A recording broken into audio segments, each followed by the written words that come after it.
Un alumno es un graduado que todavía no se enteró que está graduado.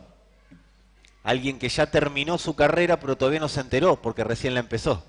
Pero quiero darle una buena noticia a los que están estudiando, algo, facultad, algún curso, lo que sea. Ya te graduaste, lo que pasa es que no te enteraste todavía. El título será la notificación, amados. Y en lo que respecta al Evangelio, quiero decirles algo, ya estamos graduados. Por eso el apóstol Pablo, cuando escribe, dice a los perfectos, a los santos y perfectos. Ya estamos graduados, pero no porque nosotros nos hayamos graduado, sino porque Dios nos graduó. Dios ya dijo que somos santos y perfectos. Y desde ahí es de donde nos llama. Desde esa posición es de donde nos habla. Dios no nos habla desde una posición ya de nosotros ser imperfectos, de estar manchados y arrugados. ¿Sí? Bueno, algunos, pero bueno. Para Dios no. Para Dios tenemos un lifting eterno, ¿sí? O sea que el que venga y te diga tenés pata de gallo, decile para vos, pero Dios me ve con lifting eterno. Decíselo de esa manera. Pero amados, el punto es, estamos desde el punto de vista de Dios graduados. Cuando cantamos somos santos y perfectos es porque es una realidad de Dios. Ahora, esa realidad se va consumando a medida que vamos caminando. Y para eso están las pruebas. Las pruebas son para la graduación. Las pruebas no son para descalificación. La prueba no busca condenar, la prueba no busca expulsar, la prueba no busca que te corras. La prueba lo que busca es que te perfecciones y yo también. O sea, lo que hace un docente, lo que hace un profesor, ¿qué es? Es ayudarte a graduarte mejor. Lo que hace la prueba vendría a ser nuestro docente. Nos ayuda a graduarnos mejor de santos. Nos ayuda a graduarnos mejor de perfectos. Vamos, por eso dice que vamos siendo perfeccionados. Pero ya somos perfectos. O sea, Dios no perfecciona lo que no es perfecto. Dios perfecciona lo que para Él ya es perfecto. Así que decirle a alguno que tengas por ahí, viste que tenías algo bueno para expresar, sos perfecto. Decíselo así. Soy perfecto. Ahora bien, entendiendo esta perfección, entendiendo que Dios nos llama desde su perfección, y su perfección está en Cristo, yo estoy en Cristo porque es la única manera de poder ser perfecto para Dios. No hay otra manera de ser perfecto si no es estando en Cristo. Fuera de Cristo, soy un simple mortal que pelea por ser santo o lo que sea, o ser alguien, o ser algo. En Cristo, yo no peleo, yo simplemente oigo un sonido que me dice cómo me tengo que ir graduando para ser cada día más lo que Dios dijo que soy. De eso se trata la vida en Cristo. O sea que Dios le habla a los perfectos, porque Él los hizo perfectos en el Hijo. De eso se trata cuando Dios dice que somos perfectos. Pero al perfecto, decí conmigo, al perfecto hay que perfeccionarlo. Y en ese caminar es donde nosotros estamos metidos en una velocidad llamada la velocidad de Dios. Hoy vamos a hablar la segunda parte. No enviamos placa porque yo fui el responsable de no enviar placa. ¿Saben por qué? Porque quería ver cuántos santos y perfectos acudían al llamado celestial. Y acudieron. Están acá y están en internet. En cualquier momento vamos a transmitir para unos pocos, se los voy anunciando. Para los que nada más pidan que les enviemos el link. Vamos a empezar a ser más selectivos en lo que respecta a la... ¿Por qué? Estamos trabajando en perfeccionar a la iglesia del Señor. Y eso demanda que yo respete a quienes quieren estar siendo perfeccionados. ¿Y cómo los respeto? ¿Cómo los respetamos desde este lugar? Y bueno, porque a los que tienen hambre, no solo se los respeta porque se les da de comer, sino que se respeta ese hambre, entendiendo que con ese hambre están edificando la iglesia. Entonces yo quiero estar en los ámbitos donde la palabra de Dios es verdaderamente celebrada y con quienes la palabra es celebrada. Y en esos ámbitos nos vamos a empezar a meter. Ya les voy anticipando que los grupos que van a comenzar en breve, ¿sí? Algunos sí, yo sé que ya están, pero los nuevos grupos que van a comenzar en breve van a ser grupos para que esto sea de mayor edificación. No van a ser grupos de debate, no van a ser grupos a mí me parece, yo creo, no van a ser grupos para aportar lo que traigo de la vida. Van a ser grupos para aportar lo que de la palabra estoy entendiendo. Y ahí vamos a ser todos edificados. Todos vamos a ser edificados porque todos vamos a aportar de la palabra. Con esto quiero decirles que hay algo que no vamos a permitir y que vos no tenés que permitir en tu vida, ¿sí? Porque somos perfeccionados, acuérdense, Dios nos llama desde lo perfecto a los perfectos, según Dios, ¿para qué? Para que seamos cada día más perfectos. ¿Estamos claros? ¿Sí? Y cuando Dios nos va perfeccionando, hay algo que nos da, y es una agenda. Y hay algo que no podemos permitir, ni ustedes ni nosotros, en esta carrera y en este caminar. Que nadie que no sea Dios nos marque la agenda. Que las situaciones del día, que las situaciones cotidianas, que lo que te pasa en la vida y me pasa en la vida, y aún lo que vamos a estar construyendo como iglesia, que eso no tenga obstáculo de agendas personales, que nada nos pueda marcar una agenda, que las tinieblas no marquen nuestra agenda, que situaciones de la vida no nos marquen la agenda. No permitas que te marquen la agenda. Tu agenda y mi agenda es la agenda de Dios, y en esa agenda tenemos que construir. No podemos permitir que nada nos la distorsione ni nos la cambie. Que venga una situación cotidiana es parte de que quizás al atravesarla yo sea más y mejor perfeccionado, pero que esa circunstancia no cambie la agenda que Dios estableció. Entendiendo esto, quiero leerles una palabra que está en 2 de Timoteo. 2 de Timoteo, capítulo 2, vamos a leer desde el verso 2. Voy a comenzar leyendo esto que el apóstol Pablo le escribe a Timoteo. Les recomiendo, lean las 2 epístolas, ¿sí? Las 2 cartas de Pablo a Timoteo son muy buenas para este tiempo. Recuerden que Hebreos es nuestra agenda de este tiempo, ¿sí? De este año.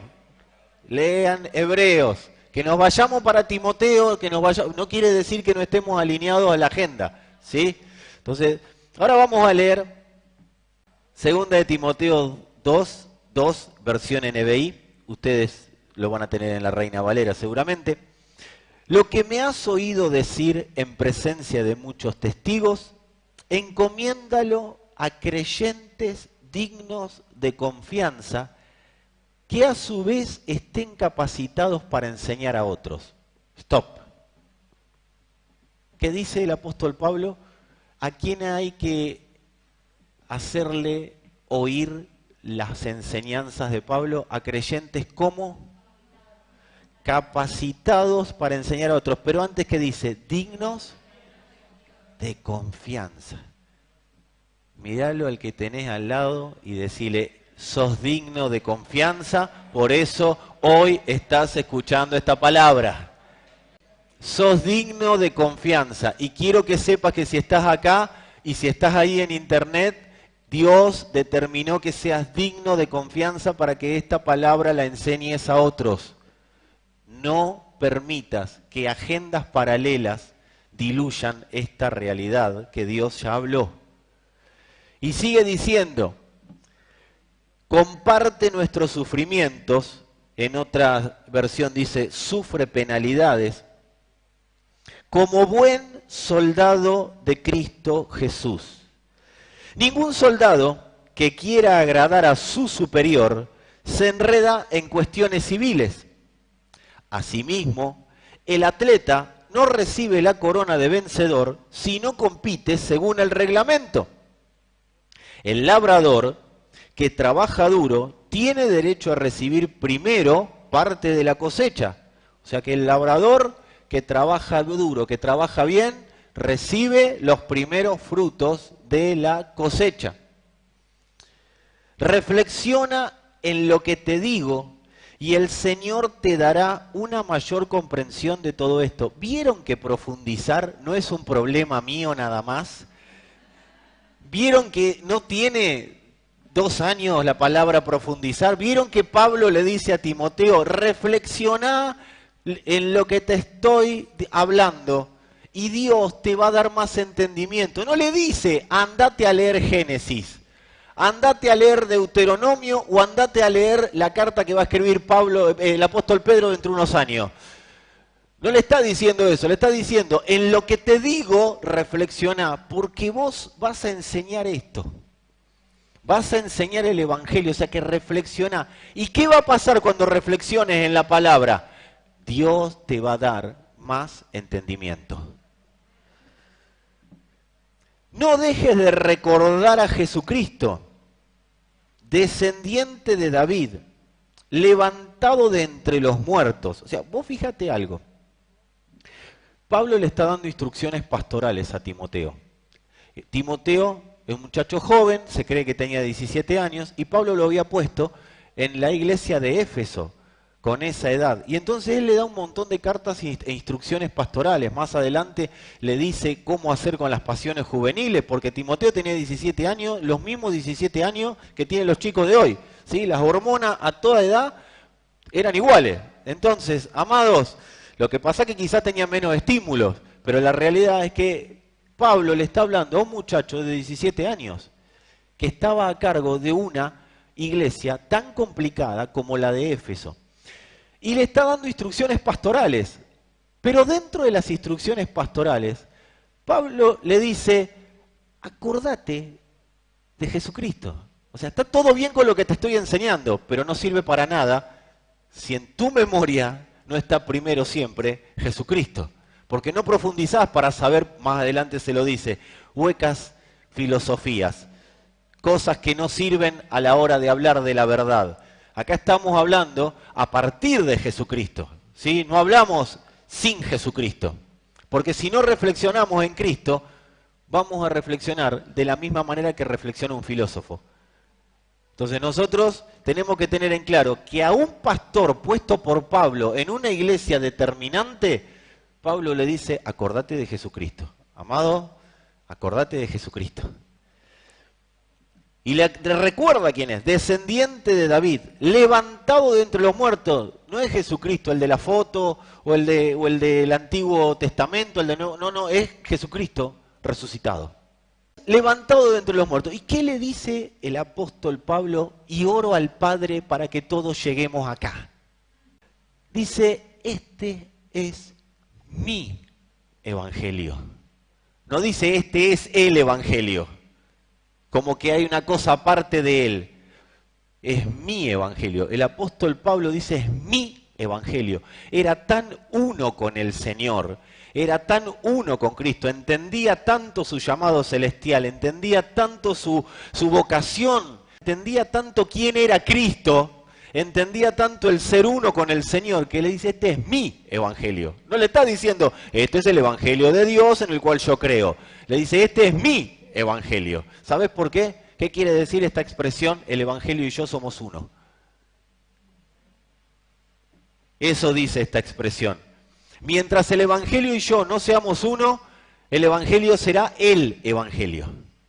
Será algo más que predicamos. Pero Dios lo que está buscando es que se transforme en mi evangelio. Y cuando es mi evangelio, todo me importa nada. Por eso le dice, por el que sufro al extremo de llevar cadenas como un criminal. O sea, no me importa, yo llevo cadenas por causa de mi evangelio. Porque como es mío, como él y yo somos uno, llevo las cadenas. ¿Y por qué? Porque me pueden encarcelar por afuera, pero la palabra de Dios no está encadenada.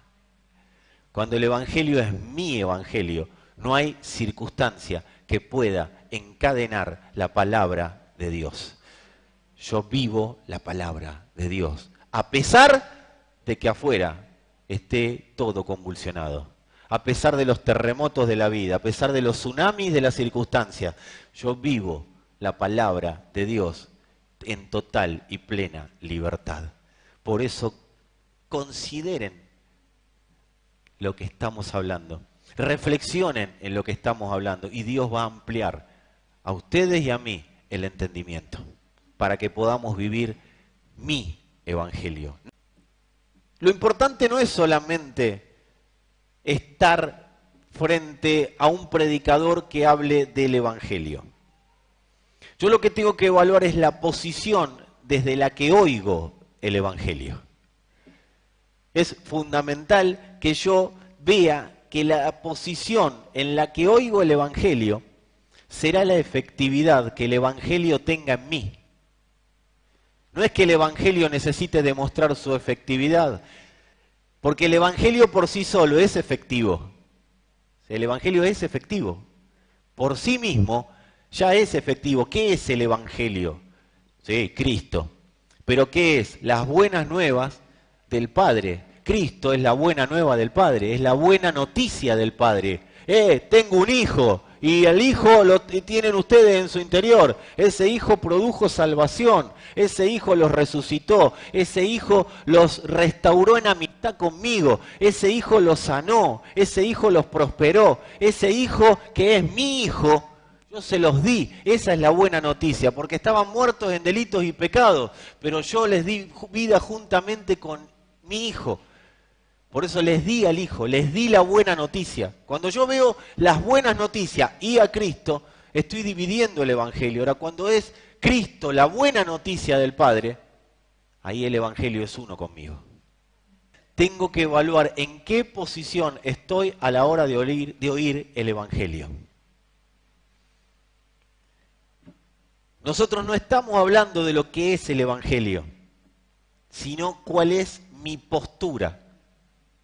Y acá está bueno que le preguntes a alguno, ¿cuál es tu postura frente al Evangelio?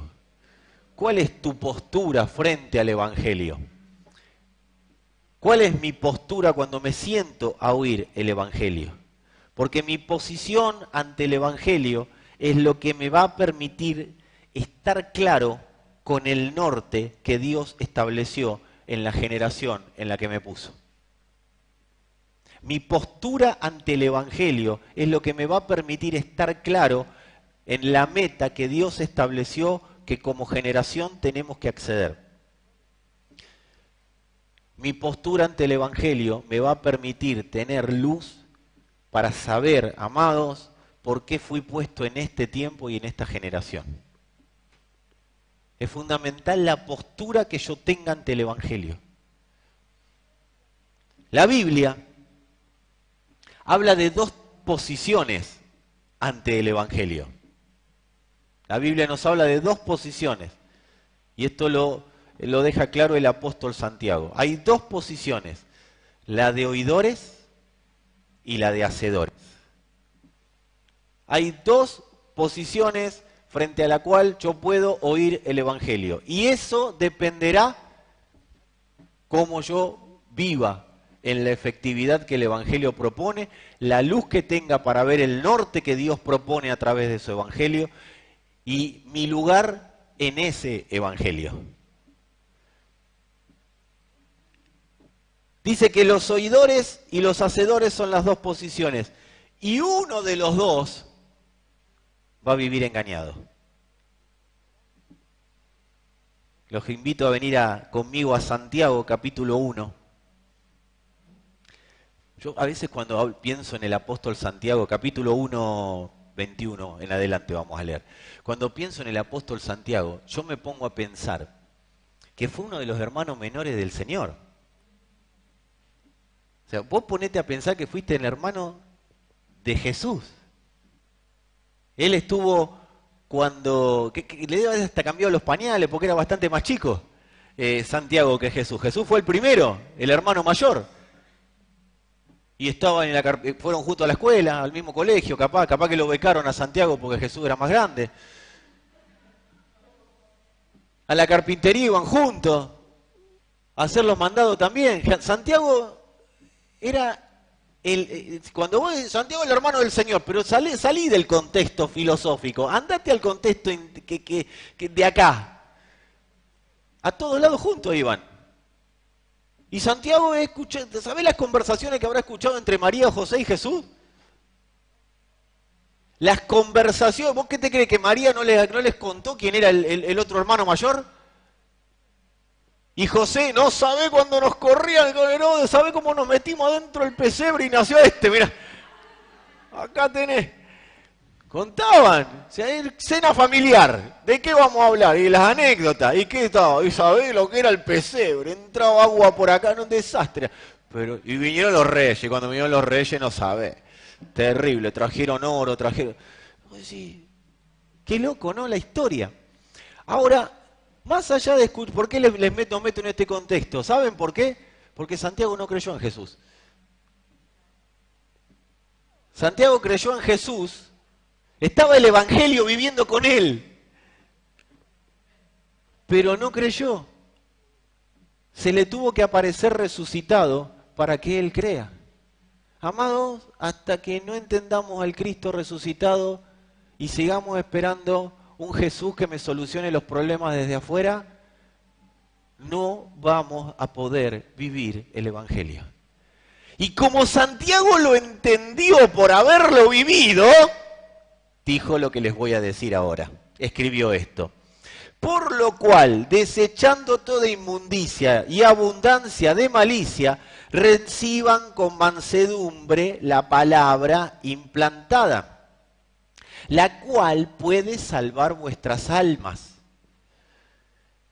Pero sed hacedores de la palabra y no tan solamente oidores, engañándose a ustedes mismos. Porque si alguno es oidor de la palabra, pero no hacedor de ella, este es semejante al hombre que se considera en un espejo su rostro natural. Porque él se considera a sí mismo y se va y después olvida cómo era. ¿Vos te crees que Jesús no hablaba del reino de los cielos cuando estaba con Santiago en la casa? Sí, dice que a los 12 años estaba predicando en la sinagoga. Pero Santiago no había creído. Sin embargo, por luego creer en lo que tenía que creer, que era en el resucitado, puede decir, escúchenme, no hagan como yo, que era un oidor de la palabra. Sean hacedores de la palabra. Porque yo como oidor me fue mal, porque tuve que esperar mucho tiempo, no creí ni en mi hermano. La palabra estaba en mi casa viviendo y yo ni me enteré. De hecho, no fue ninguno de los discípulos que empezaron con Jesús.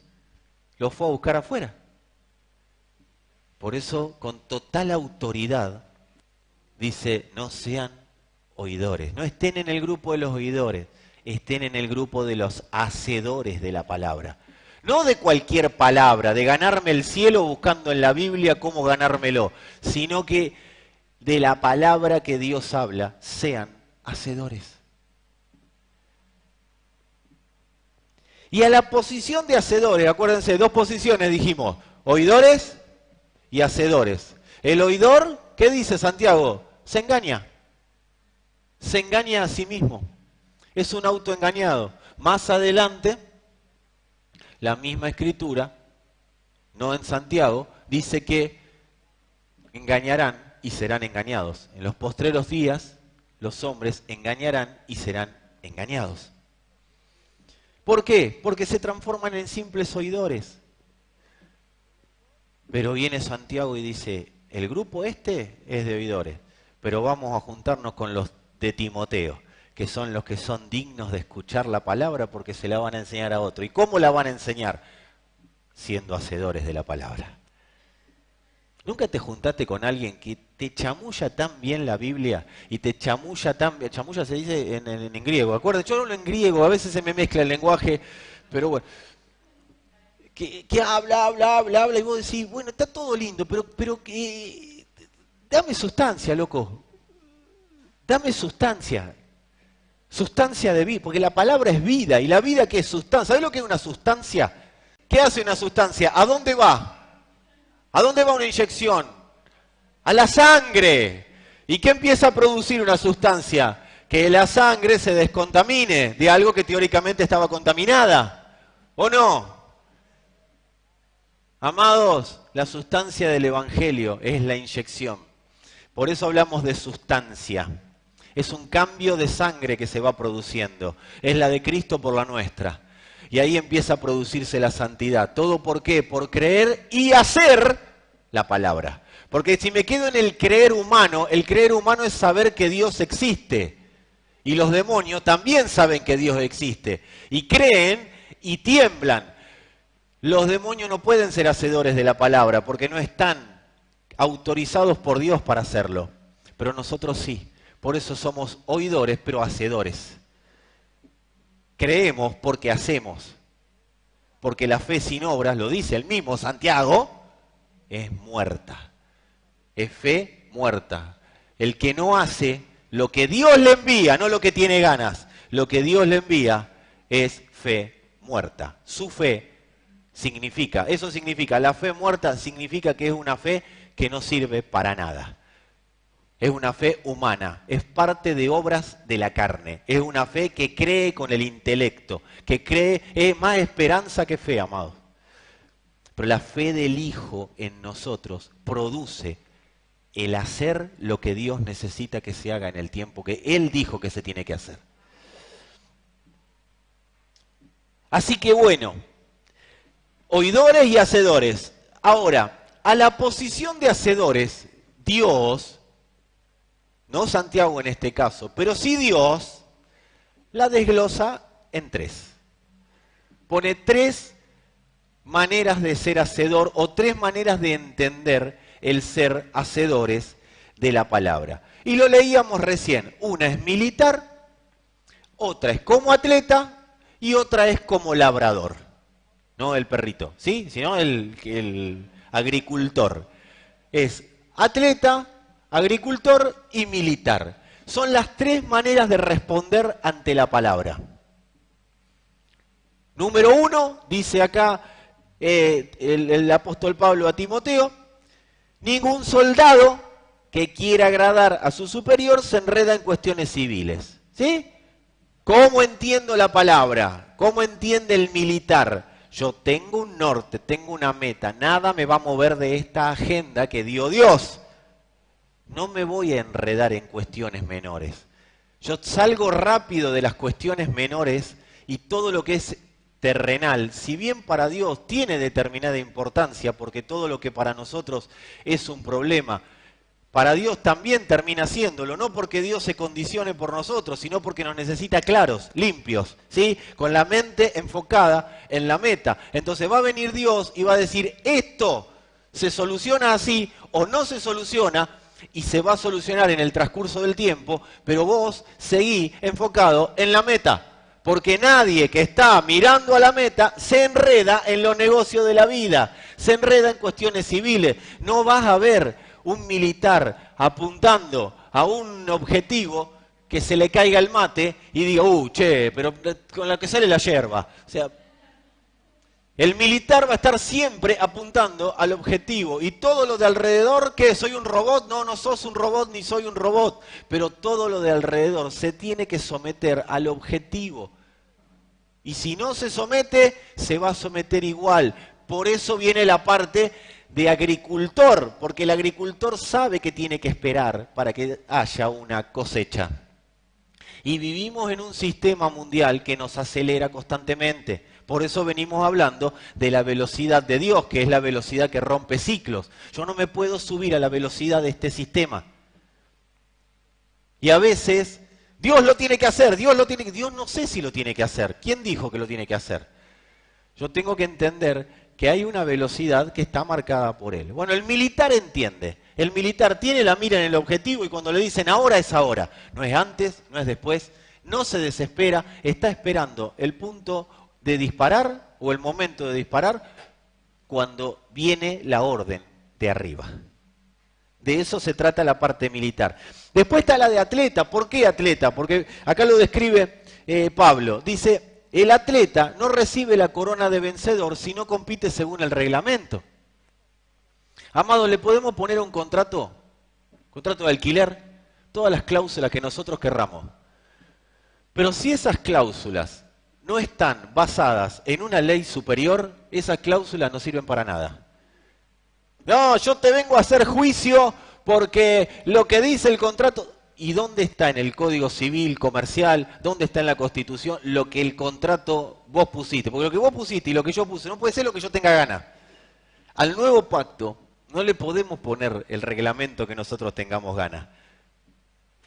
Al pacto que Dios hizo con el Hijo, ¿sí? En la cual Él lo llama el testador o el garante, no le podemos poner las reglas que nosotros queremos arriba. A mí me parece que lo que habría que hacer, yo creo que, no hay yo creo. Hay una sola manera de vivir y es según el nuevo pacto, según el Evangelio. Entonces no le podemos poner nada encima, porque si no, yo voy a ganar igual la carrera, no, la vas a ganar pero te van a descalificar. Si yo quiero ganar una carrera y empiezo a ponerle obstáculos a los que van corriendo la carrera y me descubren, yo termino perdiendo la carrera, aunque la gane. Por eso acá no se trata de llegar, se trata de llegar conforme a la agenda de Dios. Que nada nos desestabilice para llegar conforme a nuestra agenda. Y después dice el labrador, como decíamos recién, porque el labrador sabe que si trabaja bien, se llevará lo mejor de la cosecha, de la vida del Espíritu. Así que, amados, estas tres actividades, estas tres maneras de ver o de posicionarnos ante el Evangelio, ante la parte de hacedores, ¿estamos claros? Fíjense, está hablando de militar, hace, atleta, hace, ¿sí? Porque para llegar tiene que entrenar. Y el labrador hace, siembra y cosecha, ¿o no? ¿Sí? O sea, ¿conforme a qué? A lo que se necesita. Estos tres hacen sus actividades con un norte definido. El atleta tiene como norte el final de la carrera. El militar, el objetivo militar de la guerra que esté peleando. Y el labrador, ¿cuál es el objetivo? La cosecha. Tienen norte definido. Decí conmigo esta expresión, norte definido. No se distraen en cuestiones que los sacan del objetivo final. Todo lo que sea una cuestión que me vaya a sacar del objetivo final, actúa como agente distractivo para que yo viva en un constante renovar de mi agenda. Y ahora esta agenda, y ahora esta agenda, y ahora tengo que solucionar esto, y ahora tengo que solucionar esto, y esto. Amados, no hay persona que resista a solucionar tantas cosas juntas y a la vez querer vivir la vida que Dios le propone. O me dedico a vivir la vida que Dios me propone, o me dedico a solucionar problemas. Por eso no está el oidor y está el hacedor. El oidor tiene un evangelio para sí mismo. El hacedor vive conforme al evangelio de Dios. Pablo no se quedó orando para que Dios llene el mundo con el evangelio. Pablo dice, lo he llenado todo con el evangelio. No permitió que nada ni nadie le marquen agenda. Él iba donde Dios lo enviaba. Amados, si nos hubieran predicado el evangelio y hubiéramos entendido desde el principio que Dios nos estaba diciendo, te reviví para que a donde te envíe vayas, nuestro norte sería diferente. Pero no fue en ese momento, fue hoy. O en este tiempo. Dios le dice a la iglesia, ustedes son dignos de entender esta palabra. Así que a donde los envíe, irán. ¿Y a dónde los va a enviar? ¿Con qué los va a enviar? Los va a enviar a donde Él determinó, con su evangelio transformado en mi evangelio. Lo peor que le puede pasar a una generación que está destinada, como ustedes, yo y a nivel global la iglesia, que está destinada a establecer un norte, a establecer a establecer una posición de Cristo, lo peor que le puede pasar a una generación destinada a establecer una posición de Cristo es perder el norte. Los problemas que tenemos en la vida vienen exclusivamente para que perdamos el norte. ¿Por qué Dios lo permitió? Porque tenés tu lupa para ver dónde estás establecido, cuál es tu norte. Dios lo permitió porque me está castigando. No, amado, Dios no te está castigando. Lo que viene a nuestras vidas es como lupa o lente para ver dónde está establecido mi norte. ¿Lo envió Dios? No estoy diciendo que lo envió Dios. Estoy diciendo que está dejado ahí y está puesto ahí, o no está permitido que se vaya de ahí con un solo objetivo, que yo tenga la lupa para ver cuál es mi norte. ¿Para condenarme? No, para ver cuál es mi norte real. Porque si cualquier cosa me saca del norte, no era Cristo el norte. Pero qué bueno que Dios viene y nos está posicionando como hacedores para que vivamos en su norte. Una clara señal de haber perdido el norte es estar más ocupado en cuestiones personales que eternas. Nótese que no dije terrenales, porque obviamente las personales son terrenales. Una clara señal de que yo perdí el norte dado por Dios es que estoy más ocupado en las cuestiones personales que en lo eterno. Entonces, ante las convocatorias del Espíritu, yo elijo si voy o no voy. ¿Y esto qué es condenatorio? No, pero es un juicio de diagnóstico. Ante el dar o no dar, y yo elijo. Ante la propuesta de Dios de sembrar mi vida en el servicio, y bueno, yo tengo cosas que hacer. Ante la propuesta de Dios de una generosidad, y bueno, pero no llego a fin de mes. Automáticamente empieza todo el sistema de defensa nuestro, interno, adánico, a decir, este es tu norte, lo personal es tu norte. Entonces yo tengo que ver el diagnóstico. Así que lo peor que nos puede pasar cuando se nos dio la autoridad, la posibilidad de establecer una posición de Cristo en la tierra, una posición de, a ver si nos ponemos, somos dignos para hacer esto. Dios determinó que seamos dignos para hacer esto, establecer una posición de Cristo en la tierra. Lo peor que nos puede pasar es perder el norte, por cuestiones personales.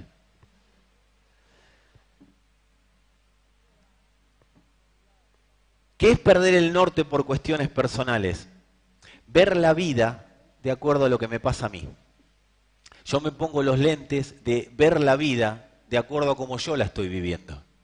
Entonces voy manejando la historia de acuerdo a lo que yo creo, de acuerdo a la agenda que me va proponiendo el sistema.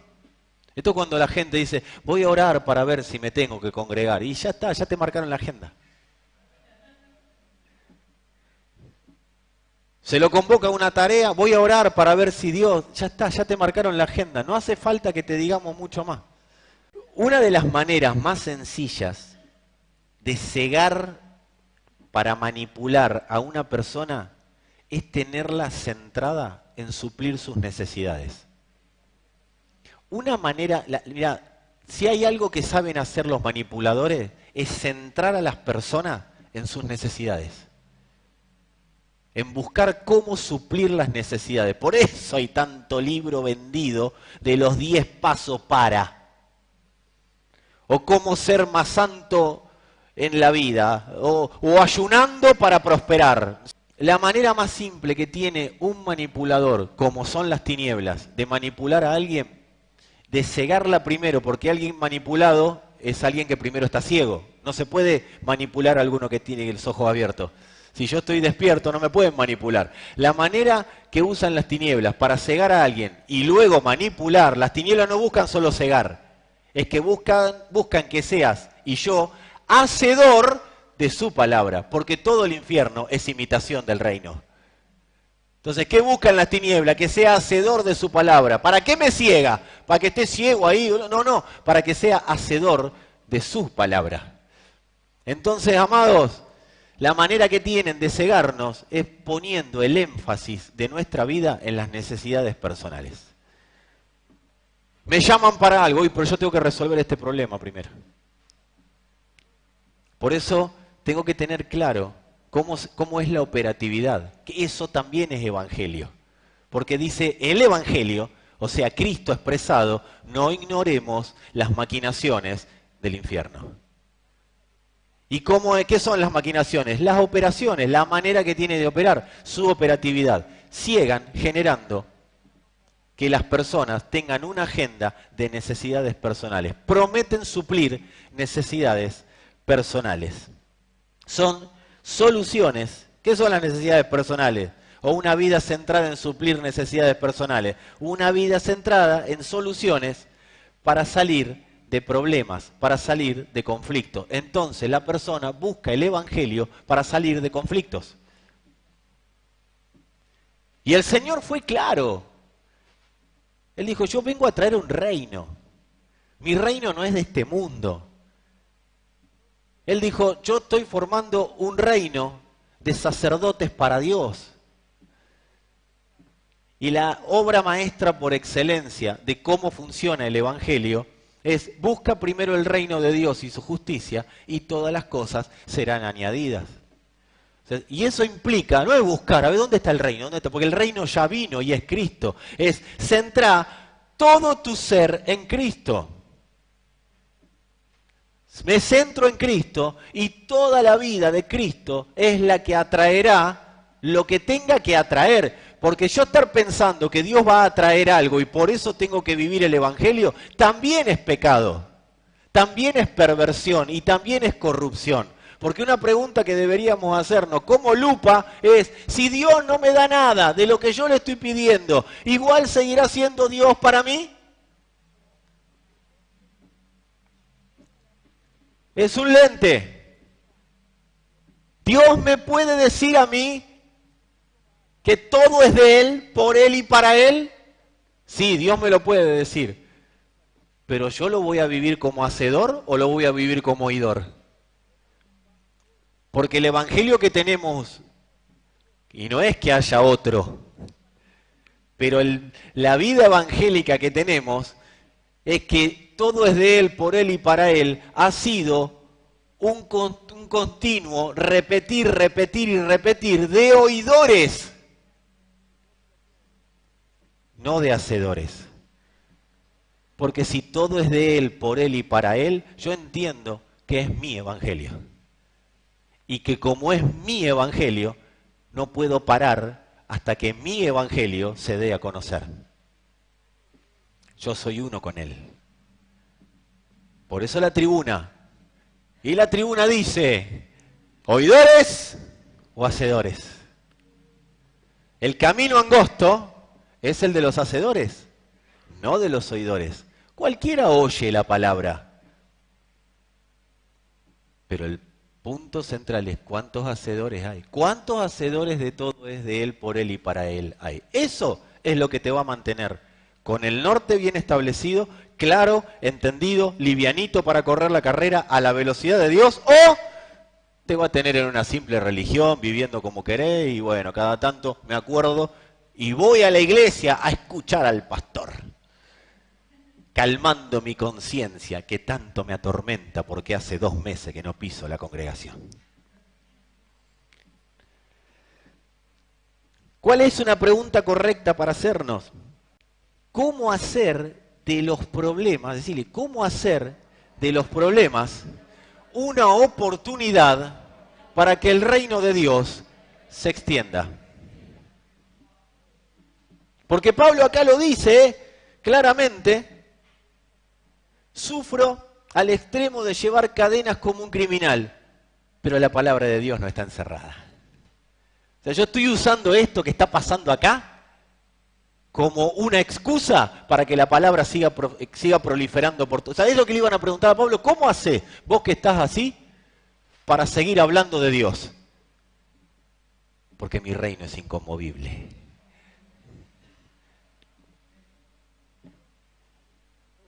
Un reino inconmovible. ¿Cómo lo canto? ¿Como hacedor o como oidor? Porque si mi reino es inconmovible, yo no lo negocio. No negocio porque no llego a fin de mes. No negocio porque tengo un cumpleaños. No negocio porque tengo un camping. No negocio porque el día está lindo y es día de playa y bueno, se le ocurrió hacer la reunión a las 11 de la mañana. No negocio los vínculos eternos. No negocio vincularme con mis hermanos. No lo negocio por nada ni por nadie. Sí, cualquiera te va a entender, pero eso es una lupa. Yo no estoy hablando de condenación, estoy hablando de lupa, de diagnóstico, de ver dónde estoy parado. Porque si mi reino es inconmovible, todo lo movible tiene que ser derribado por ese reino.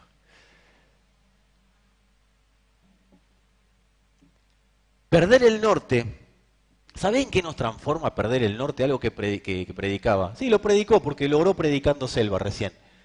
¿Sabes en qué nos transforma? Aparte de tener muchas cositas, como predicó recién orando Selva. ¿No escucharon la oración ustedes? Que no tengamos tantas cositas, dijo, y me pareció bárbaro, porque habla normal. ¿Sí? Esas cositas son las que nos hacen perder el norte. Cuando perdemos el norte, nos transformamos en algo que se llama filósofos de la palabra. Los evangélicos que pierden el norte, los que son oidores, pero no hace pobre, vamos a hacer al revés porque le estoy dando con un caño a los de acá. Los que son oidores y no hacedores, claro, amados, se transforman en filósofos de la palabra. Hablan, un léxico tienen. Benedetti, García Lorca y García Márquez, Shakespeare. Un desastre al lado de ellos. Una labia. Pero amados, son filósofos. No filósofos. Filósofos. Filósofos somos nosotros, los que predicamos el Evangelio de Dios. Nosotros, los que estamos acá reunidos, entendiendo que la palabra es cortante como espada de dos filos. Ahora vamos a hablar en qué nos está transformando Dios. Decí conmigo, antes de ir para allá, Dios me está transformando en filósofo. Eso es una espada de dos filos, filosa, penetra hasta las coyunturas y los tuétanos, separa lo que le sirve al cuerpo y lo que no le sirve al cuerpo. Eso es lo que hace un filósofo. Pero el filósofo perdió el norte. Entonces empieza a filosofar. Y amado, el Evangelio no es un programa de autoayuda, ¿sí? En el cual, bueno, vamos caminando, veremos qué sale. No, no. No es un movimiento de autoayuda o un movimiento filosófico para andar viendo quién sabe más de la Biblia. No, amado, el Evangelio no es eso. El Evangelio no se puede circunscribir a estar filosofando. Tenemos la palabra profética más segura, que es Cristo. Él es la espada del Espíritu, es la espada de Dios. Él es la vida de Dios. No está para andar filosofando. Pero cuando perdemos el norte, por causa de nuestras agendas personales, el Evangelio termina siendo algo filosófico. ¿Qué es filosófico? Pura bla bla. Queda todo en estado gaseoso. A veces uno se encuentra con tanta elocuencia. Dice, ¡wow! ¡Qué elocuencia que tiene en la palabra! Elocuente es alguien que tiene mucho léxico. Pero, ¿dónde está el peso de lo que estás diciendo? Filósofo. Filosófico. El Evangelio no es para filosofarlo, es el establecimiento de una posición de Dios en la tierra. Eso es el Evangelio. Es Dios estableciendo una posición de su reino en la tierra. El Evangelio es la constitución del reino. Es Dios estableciendo los límites de su habitación. Y decí conmigo si querés, para eso nacimos. Para el establecimiento de una porción del reino de Dios en la tierra. Para eso nacimos, para eso estamos vivos, para eso nos congregamos, para ver cómo establecer mejor esta posición. Para eso profundizamos, para eso resolvemos rápido la situación. Y si no se resuelve, la dejamos ahí hasta que se resuelve. Para eso vivimos según el Evangelio. Nacimos para eso y para eso, al vivir en eso, seremos galardonados. Porque aunque no nos guste decir, va a haber recompensa igual, te guste o no te guste. No estamos en la tierra para saber sobre Dios. La palabra es la espada del Espíritu. ¿Cuántos lo oyeron? Oidores. ¿Cuántos hacedores? Porque yo te voy a decir algo, no estamos para debatir sobre la espada. No estamos para decir de qué color es la espada, qué linda que es la espada, cuánto filo tiene la espada. ¿Sabés para qué estamos, amados? Y acá es donde viene el punto central del filoso. Nosotros nacimos, estamos en esta tierra para hacer espadas que separen la luz de las tinieblas. Para eso fuimos puestos en esta tierra. Por eso somos filosos, no filósofos. ¿Cuántos escucharon en la Escritura o han leído en la Escritura saetas en la aljaba de Dios? Y la cantamos. Soy una saeta en la aljaba de Dios. ¿Sabes lo que es una saeta? Una flecha. ¿Sabes lo que es la aljaba donde se pone la flecha?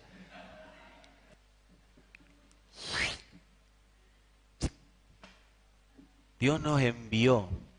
Primero nos lavó, nos santificó, nos perfeccionó, nos adoptó, nos hizo parte de su realeza, nos metió su sustancia para que seamos cada vez más la espada que separe la luz de las tinieblas.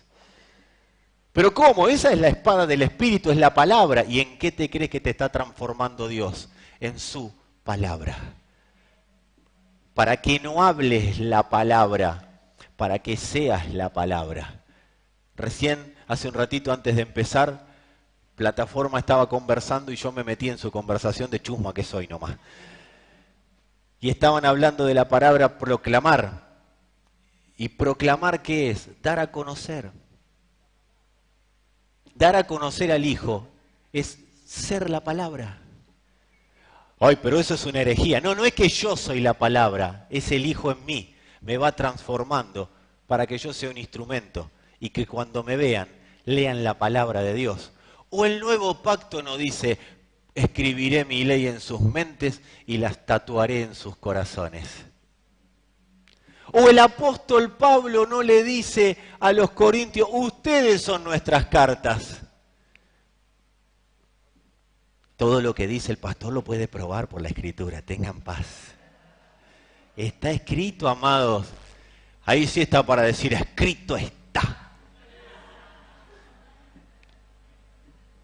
¿Y cómo es el otro? El moderno de escrito está, ¿sabes cuál es? Se tenía que decir y se dijo. Ese es el moderno de escrito está. Así que, amados, no estamos en la tierra para filosofar, estamos para ser filosos. Por eso es importante que tengamos el norte bien establecido. Porque Dios nos va transformando en su espada. A través de la vida de Cristo, por supuesto. No es que yo soy algo por mis propios méritos.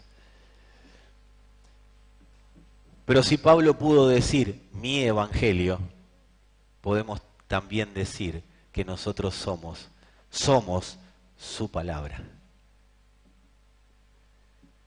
¿Cómo sé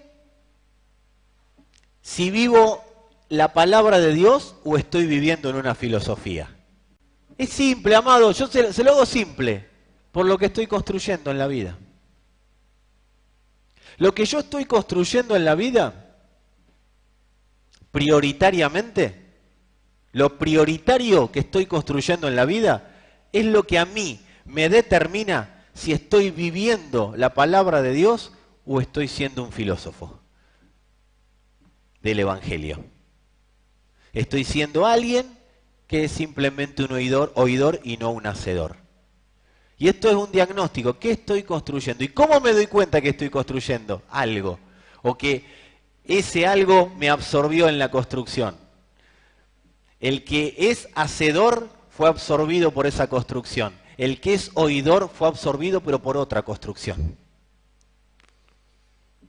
El que es hacedor está tan absorbido que tiene todos sus recursos a disposición de la construcción por la que fue absorbido. Elegí cuál de las dos. El hacedor de la construcción de la palabra de Dios. El oidor de la construcción de este sistema mundial. O construyo Babel o construyo Cristo. Lo que me esté absorbiendo todos mis recursos físicos, emocionales, financieros, familiares, lo que me esté absorbiendo todo, la salud, lo que me esté absorbiendo todos mis recursos es lo que estoy construyendo. Y eso es lo que está determinando hoy si el Evangelio para mí es una filosofía o el Evangelio para mí es la palabra de Dios. Si yo estoy construyendo soluciones para mi vida, estoy en una filosofía. ¿Y qué hago? ¿No resuelvo nada? No, sí. Pero ¿qué construcción te absorbe? Es el punto. ¿Cuál es la agenda que usás para resolver? ¿Quién te impone la agenda de todos los días? De eso se trata la construcción. Ahora, si estoy construyendo la expresión del reino de Dios en la tierra, es porque estoy viviendo en su palabra. ¿Qué es lo que me motiva a santificarme? ¿Qué es lo que me motiva a orar? ¿Qué es lo que me motiva a predicar? ¿Qué es lo que me motiva a servir? ¿Qué es lo que me motiva a ofrendar? ¿Qué es lo que me da motivación para eso? ¿Los beneficios y las consecuencias de hacerlo o no hacerlo? Esa es una opción. O que el reino se extienda y se exprese. ¿Por qué oro? Porque si no oro hay beneficio y consecuencia. ¿Por qué me santifico? Porque si no me santifico hay consecuencias. ¿O porque si me santifico hay beneficios? ¿Por qué ofrendo? Porque hay que hacerlo, porque si no hay consecuencias. Porque a ver si todavía por no ofrendar me pasa algo y pierdo todo lo que tengo. O sea, ¿por qué hago todo esto? ¿Por beneficios o consecuencias? ¿O porque entendí que soy una palabra de Dios que se tiene que dar a conocer para que el reino de Dios se extienda en la tierra? Porque si es con beneficios o consecuencias, arrancá todas las hojas de tu Biblia, arrancá todo el nuevo pacto y dejate nada más que Deuteronomio 27 y 28. Las bendiciones de la obediencia o de la desobediencia, o las maldiciones de la desobediencia. Si es por beneficios o consecuencias, lo que haga, yo quiero decirte algo, estás viviendo en una ley, aunque hables de que Cristo es el Señor. Ahora, cuando es por el reino, para que el reino sea establecido. ¿Vos te crees que Pablo andaba viendo, andaba midiendo? Los apóstoles de la primera hora, ¿vos te crees que andaban midiendo? Esto cuando la gente dice, no, porque la iglesia tendría que ser como cuando no había templos en la primera hora. Vamos a todo a la primera hora. No hablemos de lo que nos gusta, vamos a toda la primera hora. ¿Qué hacía la iglesia de la primera hora? Lo mismo que vio hacer al Padre y que el Padre se lo dejó claro cuando envió al Hijo. El que no escatimó ni a su propio Hijo. ¿Sabés lo que es escatimar la palabra? Eso significa el que no regateó a su propio Hijo. ¿Se lo doy o no se lo doy? No, listo, es todo. ¿Cómo no nos dará con Él también todas las cosas? Amados, esto es una cuestión de dónde está nuestra cabeza, en ser oidor o en ser hacedor. El oidor regatea, siempre. Su servicio es hasta ahí, su amor por la iglesia es hasta ahí, su amor por los hermanos es hasta ahí, su amor por su esposo, su esposa es hasta ahí, su amor por sus hijos es hasta ahí. Su amor por el dinero es grande, así que también su ofrenda es hasta ahí. Ese es el que escatimó, el que escatima, el oidor, el que yo me tengo que definir. Pero no, amado, no estamos haciendo juicio de condenación, estamos haciendo juicio de diagnóstico, lo vuelvo a decir. Cada uno de nosotros tiene que diagnosticar. Estoy dispuesto a darlo todo por el Evangelio. Eso es lo que hizo la iglesia primitiva. Lo dio todo por el Evangelio. No escatimó, no escatimaron. ¿Sabés cómo nos tendrían que haber predicado? ¿Sabés qué? Dios no escatimó ni a su Hijo por vos. Ese es lo primero que tengo que entender. El Padre no escatimó al Hijo. ¿Para qué? ¿Para que a mí me vaya bien? No, para que el reino sea establecido. Porque la única manera de establecer su reino era diciendo lo que había dicho en Deuteronomio proféticamente y que después el apóstol Pedro lo toma y también lo toma Apocalipsis. Un reino de sacerdotes para Dios. La única manera de ser un reino de sacerdotes para Dios es pura y exclusivamente si primero tenemos el gran y sumo sacerdote. Porque ese es nuestro norte. Él es el autor y consumador de nuestra fe. Él es la fe en nosotros. Él es el que nos permite escuchar al Padre. Él es el que nos permite vivir la vida del Padre. Porque si Él hubiera escatimado al Hijo, vos y yo nunca hubiéramos tenido vida. Él no escatimó ni a su propio Hijo. Entonces, ¿qué me motiva? Porque cuando nos motiva el reino, entendemos que Dios está construyendo en nosotros, para luego hacerlo desde nosotros, una medida de expresión del reino de Dios en la tierra. Dios está construyendo en nosotros y desde nosotros una medida de su reino. Y como iglesia fuimos enviados a establecer ese reino, un reino inconmovible. Y como es inconmovible, va proponiendo que las cosas que son movibles empiecen a desaparecer. Aunque hayan sido santas, ¿eh? El tabernáculo era una cosa santa, ¿o no? Pero era movible. El templo fue una cosa celestial, pero era movible. La ley era santa, pero era movible. El reino inconmovible es Cristo. Es lo único inconmovible, que se está formando en nosotros para que lo establezcamos donde nos movamos. Ahora, quien pierde el norte es previsible y es fácil de esclavizar por cualquier otro reino. Por eso tenemos que tener claro el norte.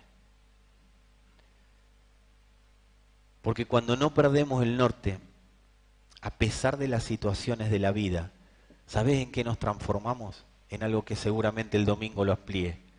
En indetectables. No nos pueden detectar. El sistema no nos puede detectar. Indetectables. ¿Pero para qué? ¿Para que no me hagan nada? No. Para construir el reino de Dios. Jesús fue indetectable hasta que Él decidió que lo detecten. Cuando Él decidió que el sistema lo detecte, el sistema lo detectó. Mientras tanto, eran puros filósofos lo que hablaban de Él. No llevaban a la práctica todo lo que decían que le iban a hacer. Cuando Él determinó, dijo, bueno, ahora sí. Porque mientras Él estuvo en la tierra, Él usó el sistema a favor del reino de Dios. ¿Por qué quien pierde el norte es previsible y es fácil de esclavizar? Porque termina en una nube de tinieblas. O sea, quien pierde el norte es simple para esclavizarlo porque termina en una nebulosa. Entonces no sabe para dónde salir. Y no hay nada más fácil que esclavizar a alguien que no sabe a dónde ir. Es facilísimo. Por eso cuando nuestros principios en el caminar, en el Señor, cualquiera nos decía cualquier cosa y nosotros le decíamos amén, ¿o no? Y hoy decimos, mirá el tiempo que perdí. No, no fue tiempo perdido. Dios lo redime. Paz. Sirvió. Pero cuando uno está en la nada y no sabe qué hacer con su vida, cualquiera que le diga vení que es por acá, uno va a ir. Por eso es fácil manipular al que pierde el norte. ¿Y para qué predicamos el Evangelio? Para que no perdamos el norte. Para que el norte siga siendo establecer el reino de Dios en la tierra. Pablo dijo, tuve 10 millones de situaciones que viví. No lo dijo así, pero lo traemos acá, Pablo, a este tiempo. Viví un montón lo traemos al lenguaje selva, a Pablo. Viví un montón de situaciones difíciles. Me quisieron llevar puesto. pero yo me llevé todo puesto. Eso fue Pablo diciendo, todo lo llené del Evangelio. Porque todo lo que él vivió, ¿saben cómo lo vivió? Como cuando le dijo a los filipenses, una sola cosa hago. Todo lo que está atrás, ¿qué era lo de atrás? Lo que estaba atrás de él solamente no, todo lo que estaba viajando a una velocidad que ya no era para viajar a esa velocidad. Todo lo que estaba en otra dimensión. Pablo estuvo siempre en la dimensión Cristo. Por eso Pablo fue detectado también cuando cuando Pablo permitió que el imperio lo detecte. Mientras tanto viajó, alquiló una casa en el medio del imperio, le armó una iglesia en Roma. Hasta los senadores del imperio iban a ver a Pablo. Hasta que en un momento se terminó su carrera en la tierra. Pero él lo vivió con la intensidad de saber que a veces perdemos la pasión, a veces perdemos las ganas, a veces perdemos este fuego de ir y estar y permanecer y seguir adelante, porque vemos todo rutinario, porque viajamos a una velocidad muy de problemas domésticos. Pero Pablo dijo, una cosa hago, yo me mantengo en esta velocidad. Una cosa hago, dejo todo atrás y prosigo. A ver si logro alcanzar aquello para lo cual fui alcanzado por Cristo. Una cosa hago. Él tenía un norte y no lo movían de ahí. Pero una cosa hizo. Amados, ¿por qué les menciono a Pablo? Porque Pablo una sola cosa tenía en mente. Tenía un norte. Y el Evangelio nos despeja para vivir ese norte. No seamos previsibles a las tinieblas. No permitamos que nos confundan el norte. El Evangelio tiene un norte. Y todo lo que no sea de ese norte va a desaparecer, va a ser disipado de nuestras vidas. Pero en tanto y en cuanto vayamos al norte. Corro la carrera, decía Pablo. El escritor a los hebreos, corramos la carrera, despojémonos de todo lo que no nos permite correr la carrera, de todo peso y del pecado que asedia. Domingo seguramente hablemos de cómo se termina de perder el norte.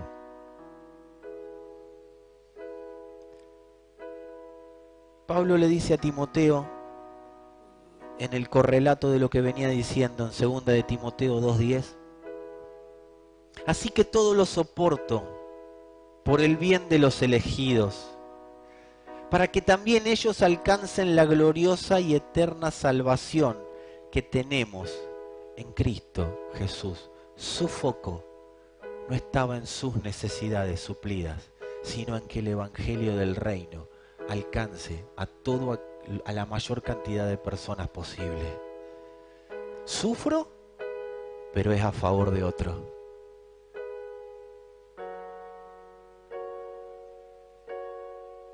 ¿Y cómo se vive el Evangelio? Siendo hacedor. ¿Qué es un hacedor? Un obediente. Hacedor es obediente.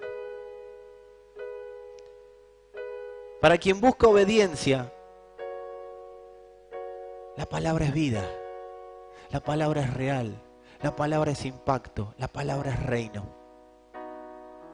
Para quien no busca obediencia, para quien no busca ser hacedor, la palabra es un mensaje, la palabra es filosofía, la palabra que quede en estado gaseoso no importa. No importa que debatamos, que total no importa, perdamos tiempo en el debate, eso es darle el gusto a las tinieblas. Perder tiempo en lo que Dios no está perdiendo tiempo. Por eso Él habla de mandamientos, porque los mandamientos son para que no perdamos tiempo. Mira a alguno ahí, decirle, no pierdas tiempo.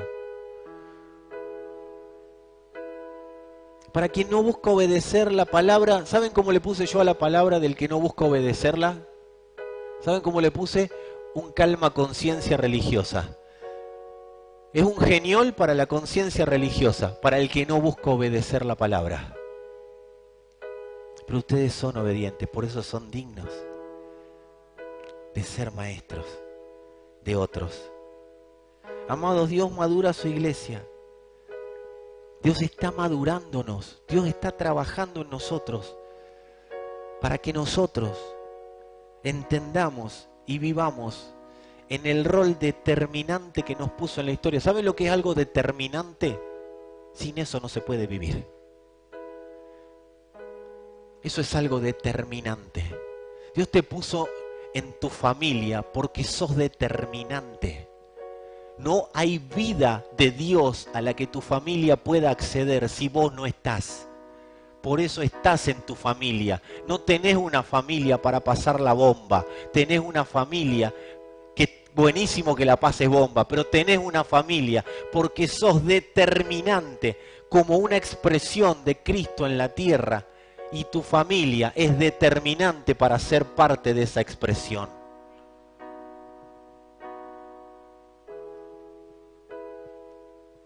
La verdad, la palabra de Dios, siempre será determinante para quien busque obedecer. Por eso, cuando Jesús habla con la samaritana, ¿por qué fue a buscar agua? Porque tenía sed. Y él que le dice, ya que tenés sed, yo te voy a decir algo, vas a tomar una sed que nunca más vas a tener sed. ¿Qué le vio? Mira, vos tenés un montón de cosas por solucionar, pero vos tenés sed de mí. Vos tenés sed de mí. Y yo suplo la sed de los que tienen sed de mí. ¿Y quiénes son los que tienen sed? Los que no están buscando la palabra para ver cómo solucionan su problema, sino que están buscando la palabra para ver cómo encajan mejor en el reino. Cómo el reino puede ser más exacto en sus vidas para que lo sea en la vida de todos los que lo rodean. Amados, la verdad siempre va a ser determinante para quien busca obedecerla. Y a quien busca obediencia, yo quiero decirte algo, una palabra, levanta tu mano si querés. A quien busca obediencia, la verdad lo hace determinante. No te podés mover de esta tierra si sos un buscador de obediencia. Dios determinó que aquellos que viven en la verdad, aquellos que buscan la verdad para establecerla, no para oírla y saberla, para establecerla, son determinantes. Y hace que todo lo que los rodea sea determinante. Tu familia es determinante. Por causa de que vos sos un digno exponente de la verdad de Dios. Obediencia es la expresión de amar más una causa que a mí mismo. Eso es obediencia. Es la expresión visible de la cruz de Cristo. Él amó más la causa que a sí mismo. Por eso se dio. El Señor te dé entendimiento. Reflexiona en lo que te digo y el Señor te dará una mayor comprensión de todo esto. Amado, oremos, reflexionemos para que Dios nos dé una mayor comprensión de todas estas cosas. Quiero que este entendimiento termine donde empezó, para que tengamos el círculo completo. Y cuando cerramos el círculo, no el ciclo, el círculo, no se nos escapa nada. Y empezamos diciendo,